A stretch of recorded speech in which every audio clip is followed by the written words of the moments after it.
கருத்து சொல்லியிருக்காங்க. அதாவது அண்ணாவின் ரத்தமா அல்லது பாஜகவின் பாசமா அதிமுக அது இப்போ தான் வரும்போது சொன்னாங்க. ஆர்எஸ் பாரதி இந்த சப்ஜெக்டை சொல்லியிருக்காரு.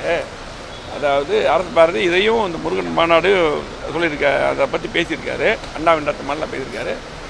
ஆர்எஸ் பாரதி அவர் எப்படின்னு உங்களுக்கு தெரியும்.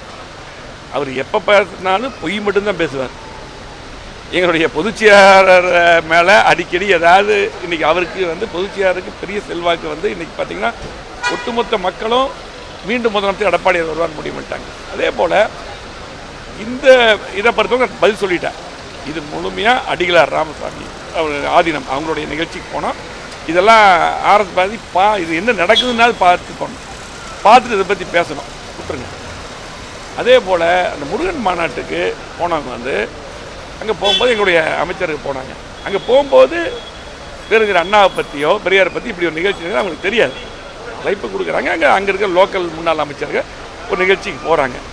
இது முருகன்கிறது இது அரசியலுக்கு அப்பாற்பட்டு அது மாநாடு. அது தெளிவாக சொல்லியிருந்தாங்க. இதுக்கு முருகன் எல்லோரும் வணங்கக்கூடிய கடவுள். இதுக்கு போனது ஒன்றும் தப்பு இல்லை.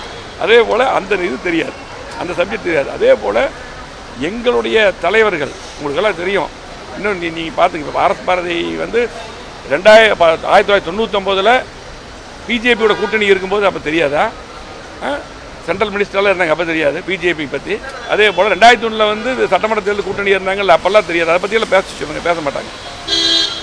இதே போல் பார்த்தீங்கன்னா 2024 முக்கியமான நாடாளுமன்ற தேர்தலில் அண்ணாவை பற்றி சில விமர்சனங்கள் பண்ணின காரணத்தினாலே எடப்பாடியார் துணிச்சலாக ஒரு தைரியமிக்க தலைவராக அப்போ எப்படி முடிவெடுத்தான்னு தெரியும்.